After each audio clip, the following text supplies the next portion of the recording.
everything we knew about the solar system just 50 years ago. We got primarily from the back end of a telescope or from meteorites that fell. And when the meteorites fell and we wanted to know where they came from and what their composition was, this mission will make enormous strides answering so many questions that have come up in those 50 years. OSIRIS-REx is a mission in NASA's New Frontiers program designed to rendezvous with a near-Earth asteroid named Bennu, survey it in great detail, select a location on the surface to send the spacecraft down to collect 60 grams or more of sample for return to Earth for analysis in our laboratories. The challenge of finding a tag site on Bennu that met our original criteria was very hard. But quite honestly, this team thrives on challenge. So even though we knew we had work to go, I never doubted for a moment we would solve that puzzle, that we would crack that nut and we would safely get the spacecraft down to the surface. We had kind of expected the unexpected. This team was ready to be surprised. 3, 2, 1.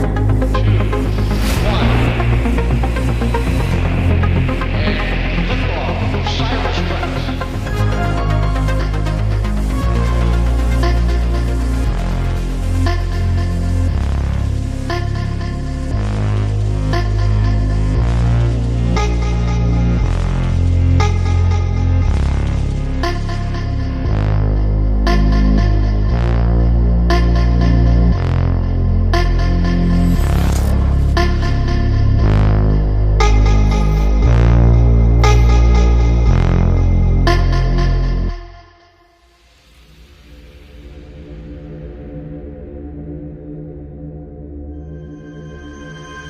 And we are live here at Lockheed Martin in Littleton, Colorado for a truly historic event. In just a few moments from now, NASA's OSIRIS-REx spacecraft is going to actually arrive at the asteroid Bennu. Yeah, so today is what we call arrival. So when we reach 20 kilometers from the asteroid, what we're going to do is do a burn to put us into the precision flying regime that we'll be doing for the next year and a half or so in order to map and discover all we can about OSIRIS-REx and determine the best possible place to go get a sample of the asteroid and bring it back.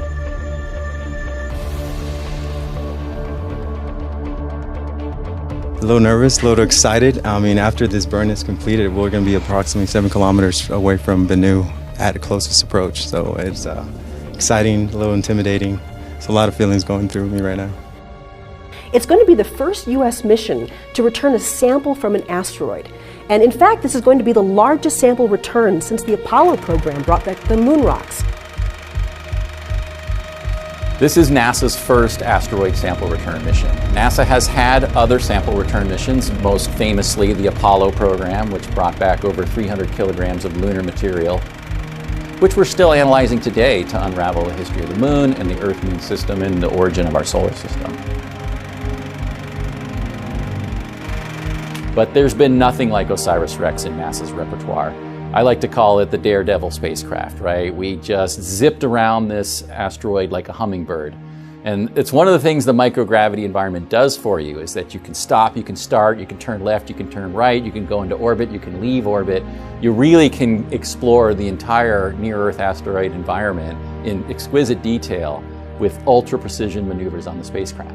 Bennu is about half a kilometer across, the size of a mountain. We're going to be mapping this entirely new, unexplored area of the solar system. So it's been a relatively long journey, as I mentioned, about 2 years to get out to this asteroid. So to give you a sense of a little bit of the mission timeline, OSIRIS-REx was launched on September 8th, 2016. And one of the first things we did was we did a flyby of the Earth to boost us into the right orbit to encounter the asteroid. So you see that here. We were also able to test our cameras and take a wonderful picture of the Earth as well.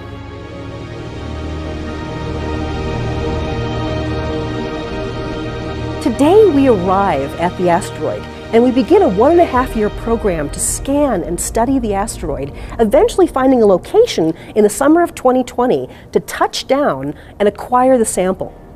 The sample, once acquired, is going to be put into a canister and it's actually going to be returned to Earth. You see here TagSam putting the sample into this canister, and then in the year 2023, September 24th, this will parachute through and actually land on the Utah desert. So what we're going to do now is actually go into the mission support area here at Lockheed Martin. So how much time do we have now? It looks like we have about 40 seconds or so before we start seeing the actual burn.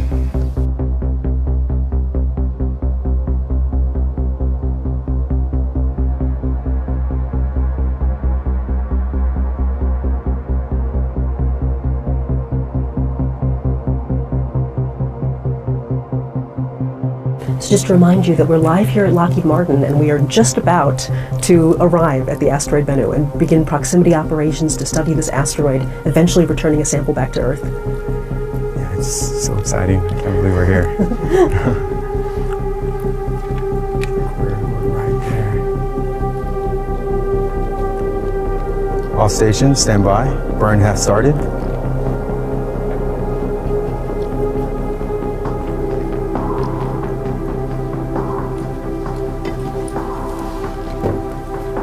Stand by for Bennu arrival.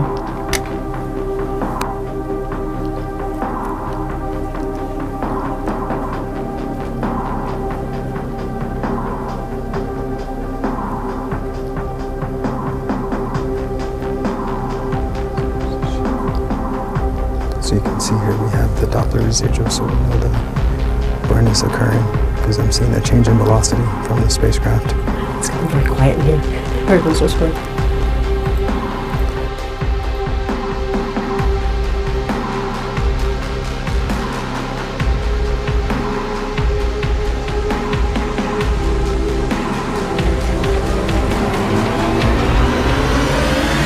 We have arrived.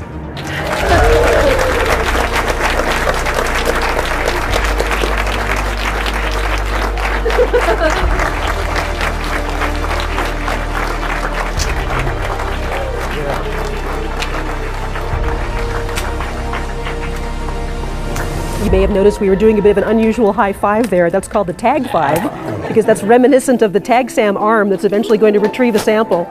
So we are here. We have arrived at Bennu. Arrival was officially December 3rd of 2018, and that was a morning I woke up and saw an event on my calendar that I put there a decade ago. So it was truly a great day for us. Arrival is one of the greatest moments of my career. I remember the very first images that came in, and we had been targeting this asteroid since 2005, so over 13 years of planning and plotting and dreaming about this asteroid, and we first saw it just as a tiny point of light moving across the background star field. And if you didn't know what you were looking at, you would never have spotted the asteroid because it looked like just any other star. But we all knew exactly where to look in that image, and then as you started to blink and you saw this thing move across, and I will never forget that feeling. It's like, it's real. It's really there. There really is something in space, and we know where it is, and we're on our path to rendezvous with it.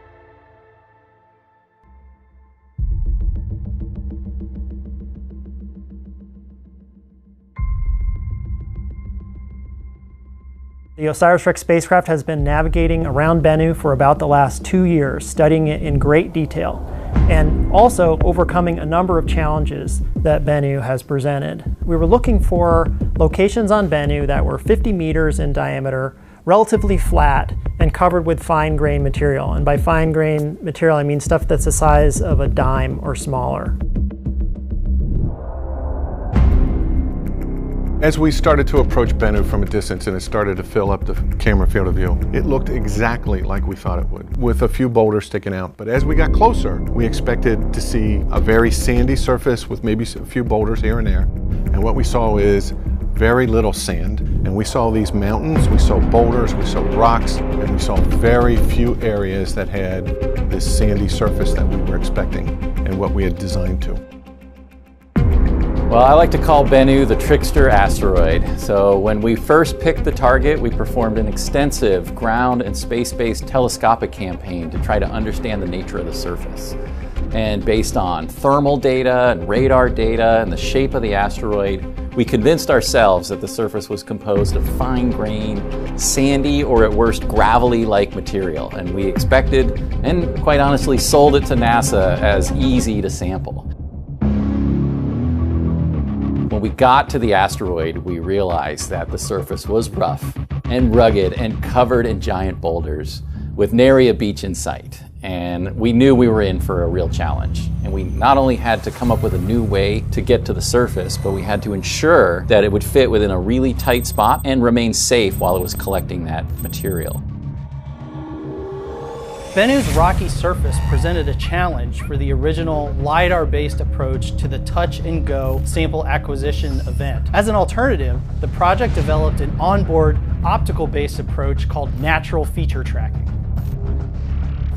NFT requires detailed three-dimensional maps of the surface of Bennu. In order to build those three-dimensional maps, we need many images of particular patches of surface on Bennu itself. And so all these surveys we've done throughout the mission have been at distances between several kilometers from the asteroid down to just a few hundred meters from the surface. And based on those different perspectives and what the shading of that terrain is, it's possible to build a 3D model. Very similar to how we have two eyes that allow us to have depth perception of what we see. NFT requires multiple features across the field of view to have a depth perception. The original tag accuracy requirement was to touch the surface within a 50-meter diameter circle. Based on Bennu's rough surface, our actual performance has to be much better than that, at 10 meters or less. And even within that 10-meter area, there could be smaller localized hazards that may damage the spacecraft. Right now, we are working on a flight software patch to help us avoid hazards as we come in for a sample event. When we do natural feature tracking, that is all autonomous on board the spacecraft, where we load the features or a catalog to the spacecraft, so we are telling it where we expect these features to be. So as the spacecraft makes its progress down to taking the sample, we're recording images and then locating those landmarks to make sure we're on the right track. And if there's any issues with the trajectory or we see landmarks where we shouldn't, we know something's up and we can back away and wave off the attempt, try again. As soon as we were dealing with that and processing the challenge that Bennu presented to us, we literally saw the surface explode, erupting particles into the near Bennu environment, and we panicked.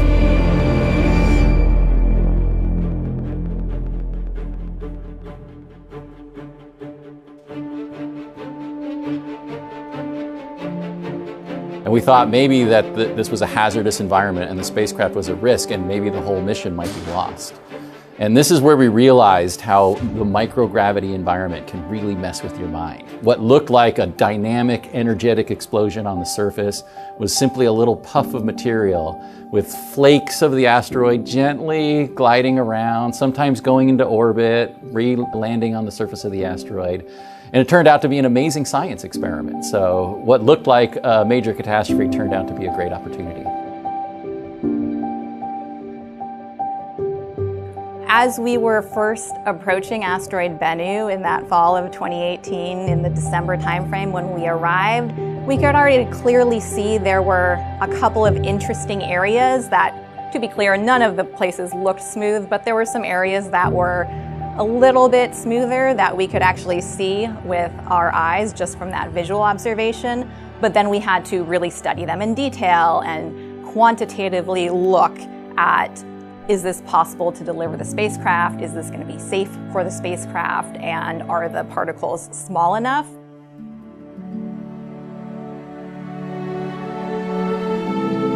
One of the most challenging aspects of pulling together that beautiful global mosaic of Bennu was getting the right data to make a mosaic. So before we even had the images that we stitched together, a few hundred in total, we had to make sure that we were taking images of the surface that were lit at just the right conditions so that you could see small shadows that would outline those particles, and also that were taken at sort of a straight on angle, or as straight on as we could do with our spacecraft, so that you didn't get a lot of distortion.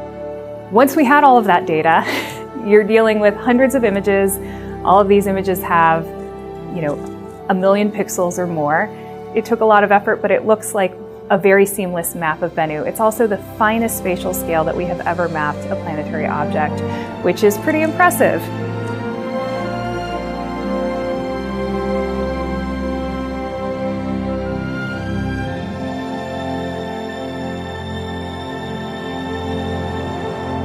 We went through a very rigorous sample site selection campaign, and we had 3 driving criteria. We had what we called the deliverability, which is how tight of a spot can we get that spacecraft into. We were looking at craters that were about 20 meters or 60 feet in diameter, just the size of a small parking lot, and the spacecraft's about the size of an SUV. So it was a really tight fit, especially compared to what we originally designed to. The second one was safety. Even if we could get into one of those tight spots, would the spacecraft survive? And we were particularly worried about tipping over and flying away into one of the many giant boulders that dominate the surface of the asteroid.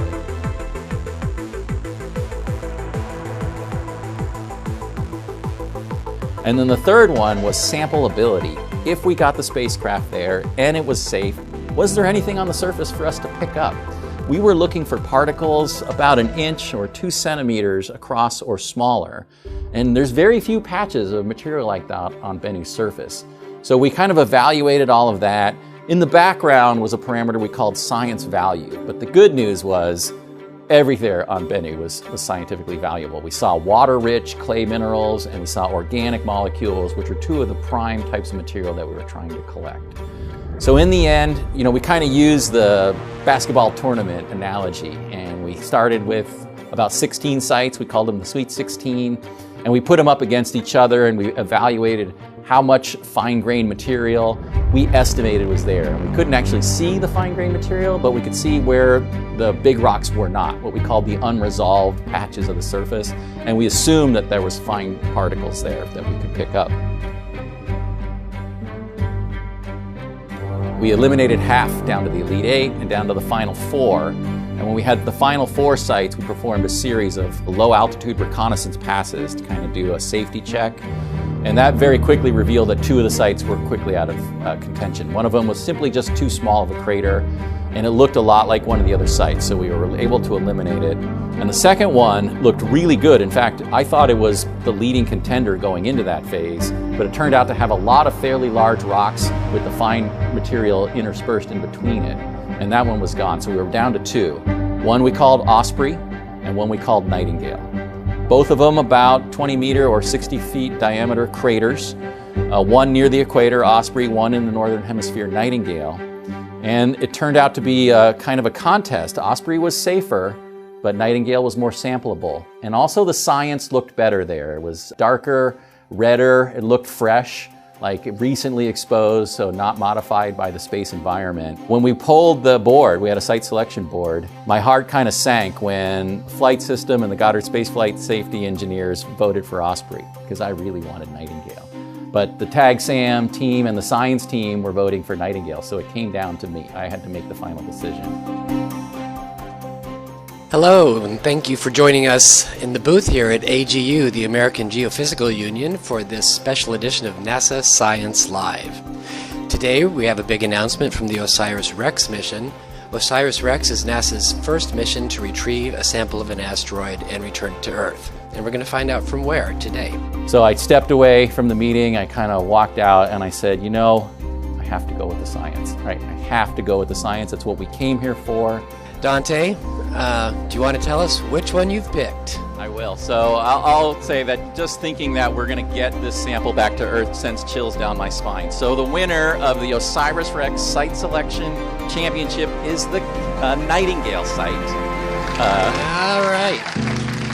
Make some noise, audience. And I want the material from Nightingale almost like it was calling to me. So I made the final decision. We're going to go in. The safety was acceptable. Lockheed Martin agreed that they could sample that area, and the science is what made the decision. It was a decision that had a lot of stakeholders, and a lot of people had to come together and make their case before a decision was eventually rendered by our principal investigator, Dante Lauretta.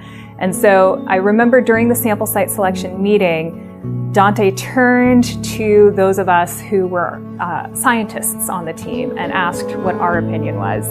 And I think I was the first person who spoke, and I was just like, Nightingale. It has the organics, it looks fresh. Like, if we just put our science hats on, that is where the value is. Nightingale and Osprey were always pretty high on the list, but in my mind it wasn't clear. We had some fascinating sites to choose some, including a few sites where they were very small sites, but it looked like there was some really fine-grained material there, but clearly they were just too hazardous for the spacecraft. What is the biggest challenge of the site? So the biggest challenge of the Nightingale site is those large boulders that are off on the eastern edge of the crater, because that tallest one, I colloquially call it Mount Doom because it has the classic kind of peak shape that we're familiar with from the literature. That's about 7 meters tall, and then when you're down at the bottom of the crater, that's another 3 meters. So we're talking 10 meters or 30 feet. So it's a substantial building-sized obstruction, and we're trying to get into a crater that's on the order of a few parking lot spaces wide. So we are doing a really tight job parking that, and we're aware that we have hazards around us. So precision navigation to that sampled material is our biggest challenge. So all we have left to do to deliver on our promise to the agency is get that sample safely back to the Earth, get it into our laboratories, and answer the fundamental questions about the formation of our solar system and why Earth is a habitable world.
Now, OSIRIS-REx is a one-of-a-kind spacecraft with an extraordinary team of engineers and scientists charting unexplored places. It was launched on September 8, 2016. The vehicle has traveled over 2.2 billion miles on a complex route to reach Bennu. You are here with us on a historic evening. It will be NASA's first sample return from an asteroid, the attempt to actually sample the asteroid Bennu. OREX has descended below the 5-meter mark. The hazard map is go for tag. Contact expected in 50 seconds. We're going in. We're going in. This is a reality. We're actually going to be trying to sample on an asteroid. This represents the hopes and dreams, hard work, blood, sweat, and tears of thousands and thousands of people who have worked on this program for over a decade to make this a reality.